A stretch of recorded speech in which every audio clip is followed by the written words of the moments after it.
This probably happened when I was around 6 years old.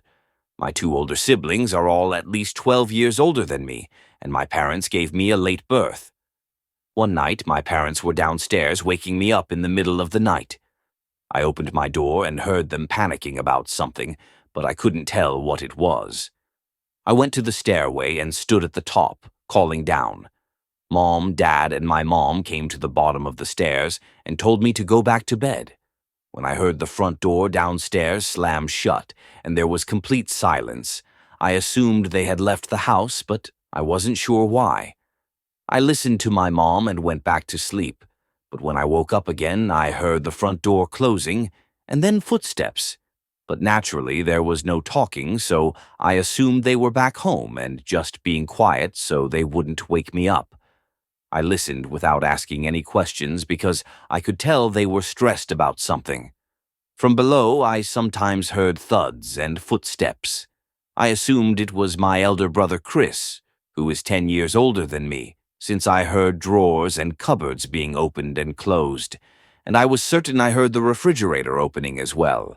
It wasn't unusual for him to get home at about 3 in the morning and start searching through the refrigerator since he was already driving and was leaving late.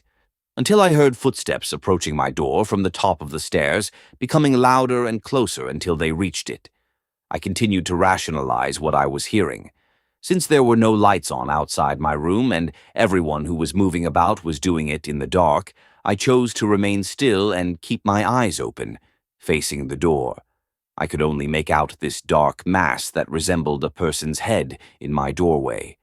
I yelled out every name I knew, including Chris, Mom, and Dad, but they didn't answer. Instead, they just shut the door, leaving me confused but a little scared. I was certain it was my dad when I heard footsteps coming downstairs, but I wasn't sure why he was suddenly ignoring me. Keeping all the lights off, I proceeded downstairs in the dark. As I approached the kitchen, I paused at the doorway, assuming it was Dad because of his size. "Go back upstairs," a deep voice commanded, and I hurried back up the stairs to my room, shut the door, and crawled under the covers. It had been some time since I had heard from below. All I could think about was why my dad's voice sounded that way, and why my naive young mind had not realized that there was a stranger in the home. Not until a little while later, when I heard the front door open and my parents' voices making a bustle downstairs once again, did I go to the top of the stairs and discover that I was still awake. When I inquired about what had occurred, they informed me that Chris had a little mishap but will recover.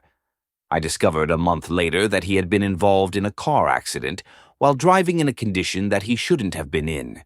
My parents called the hospital and hurried to see him first thing, leaving me to sleep. When I asked my dad if he had been in my room before, I discovered that they had been gone for hours. My mom became very upset and yelled at him because he had forgotten to lock the door when they left the house. And when I told them about the person at my bedroom door and in the kitchen, my dad searched the house with his gun. My mom then called the police, and the last thing I remember is that a police officer asked me to share my story. My parents tell me that they felt like idiots, having to explain to the police that they left me alone and left the door unlocked, and that they didn't think anything valuable was taken, even though the person who broke in didn't intend to hurt me. It's frightening enough to have a complete stranger in your home, but imagine going through that at the age of 7.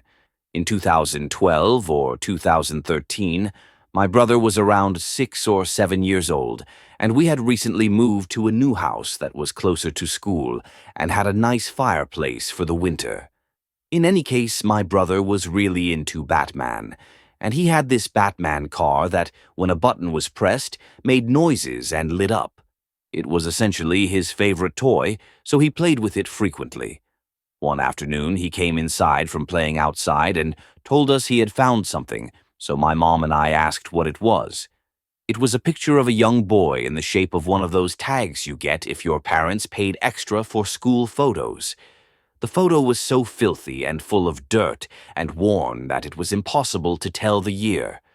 We assumed that it was just a case of some parents losing their children's photos, but then my brother said something that made me wonder. He said, That's Buddy." I looked at him with a look that essentially asked him to repeat himself, and he did. He pointed to the picture and said, "This is Buddy. He's my friend." I slowly nodded my head as if I knew who he was talking about, which confused me because my brother didn't make friends easily, and he didn't have any friends that I knew of until we moved. I shrugged it off, assuming he had made friends with the next-door neighbors or something, and he somehow obtained the school photo as a keepsake that night at 3 o'clock in the morning, when everyone in the house was asleep, and I woke up to my brother talking so naturally irritated. To prevent him from waking up our parents, I went into his room and told him to go to bed. I told him to go to bed because he was sitting up straight in his bed when I entered his room, acting as though he was talking to someone instead of just himself or his toys. A few days later, my mom was talking to me about my brother and asked if I had seen him get up at night. I replied that I had woken up to him talking a few nights prior, but that was the reason. She said that he had been acting strangely, but as usual, we both shrugged it off as a child. In my room, my bed was directly across from my door, so if I turned over one night, I could see into the hallway. My brother's damn Batman car was making noises, so I got up to tell him that he shouldn't be playing this late. I was afraid of the dark, so I left the hallway light on when I woke up to use the restroom, knowing that my dad would turn it off once he got up, and I would likely be asleep by then. I was lying in my bed facing my door when I heard the noise. He was sleeping in his bed with a toy on the floor across the room, still making noise. I went to turn it off, and I was finally able to sleep again. But for the next few days, my brother kept talking about Buddy, which was really starting to worry me. I went to the houses of the neighbors to our right and left. One of them had no children at all, and the other was empty. This began to worry me, but my dad assured me that it was probably just a made-up friend, so I complied. Almost every night, my mom, dad, or sister would say, "We heard a brother's toy making sound and had to go into the room and turn it off."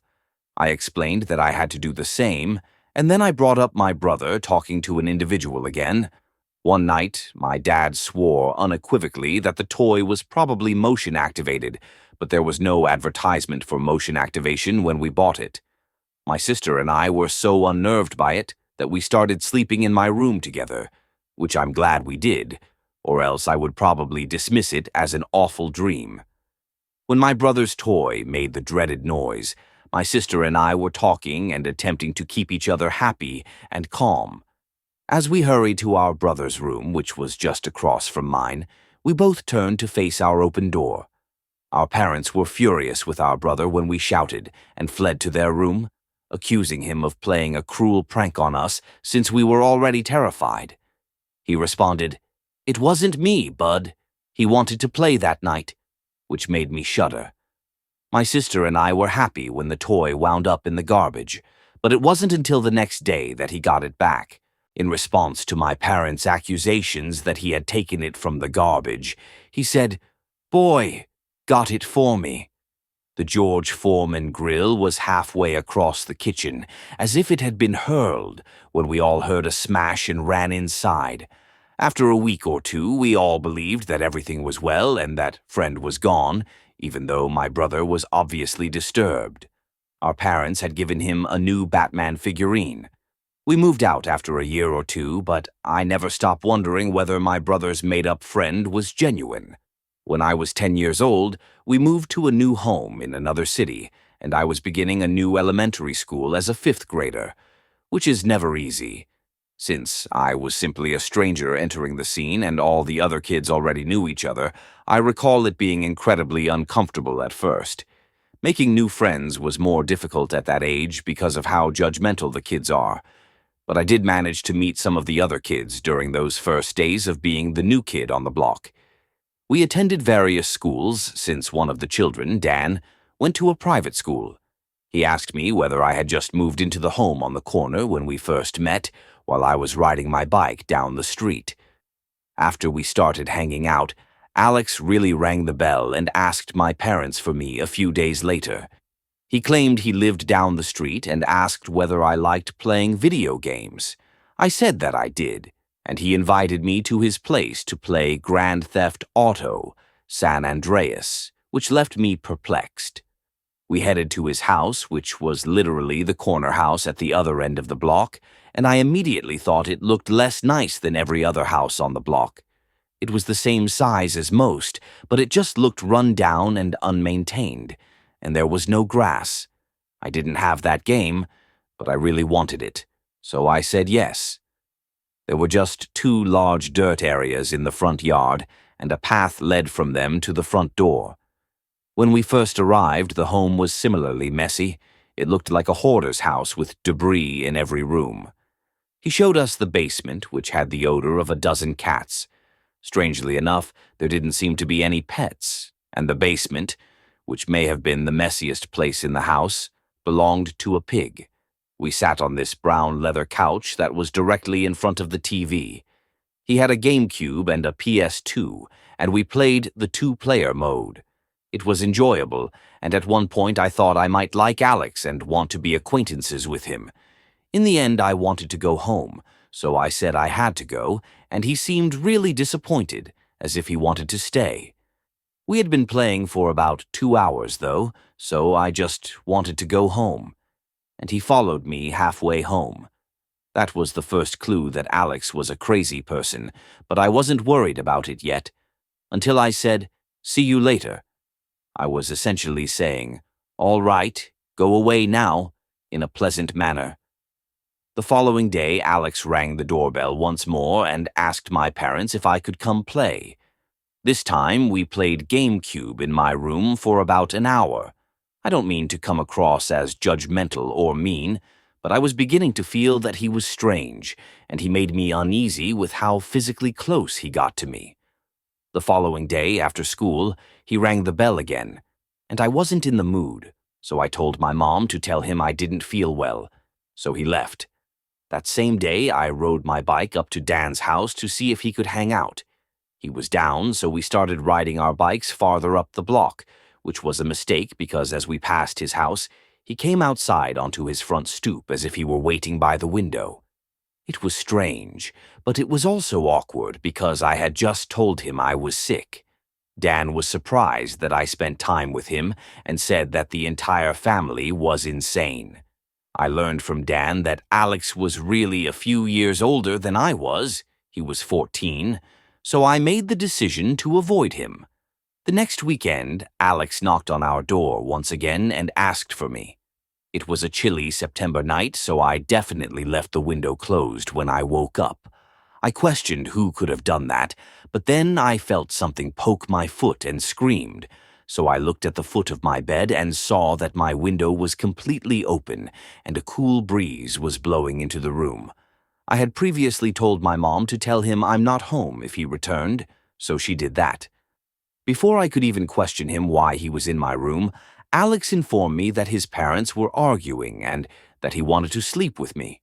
He urged me to keep quiet since it was only him. He got into my window. I was so shocked that I urged him to go, but he begged me to let him sleep in my bed once more. It was unsettling to see him turn and climb out of my window.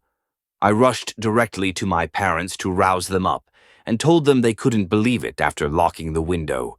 When my parents returned from their trip down the block to speak with Alex's parents the next day, they stated that things had not gone as planned and that Alex's insane mother had yelled and laughed in front of my parents, refusing to take responsibility for her son's behavior. Since Alex was still a child, I'm sure my parents didn't want the police to get involved. However, many nights later, I woke up to knocks at my window. I had my blinds closed, but I knew it was Alex. I didn't answer, and for about 5 minutes, I even heard someone try to open the window. I remember my heart pounding, of course, and I was very afraid. The knock ceased, and when I went to inform my parents, they urged me to ignore it. I believe this made them feel less scared, since, as I said before, Alex was still a child, so it was probably just a few days. Later, when Dan and I were riding our bikes down the block from my house with another kid I had made friends with at school, I saw Alex run to the window as we passed his house, and he just watched. I told my friends about it, and they thought it was hilarious. And my other friend commented that he sounded like someone who would live in a filthy house like that. That night, for the last time, I woke up to the sound of my window breaking in my room. I raced to my parents' room and woke them up by screaming like a girl when I spotted Alex climbing through the window through the closed blinds. AL managed to go back inside his home, but Alex was already back outside when my dad walked outside and followed him all the way back. My dad beat on the door until Alex's parents opened up before he could catch up to him. My dad must have said something right because he somehow persuaded them to pay for the window if he didn't call the police. They ended up paying whatever it cost to fix the window, and even though I saw Alex in front of his house a couple of times, I never heard from him again. Over the next several years, when the family drove by his home, they ultimately moved someplace else. I believe Alex may have been planning to kill me, or at least attack me, but fortunately he caught me hanging out with other kids when I didn't want to be his friend. The kind of person Alex became after busting my window with something and entering is something I'm afraid to think about.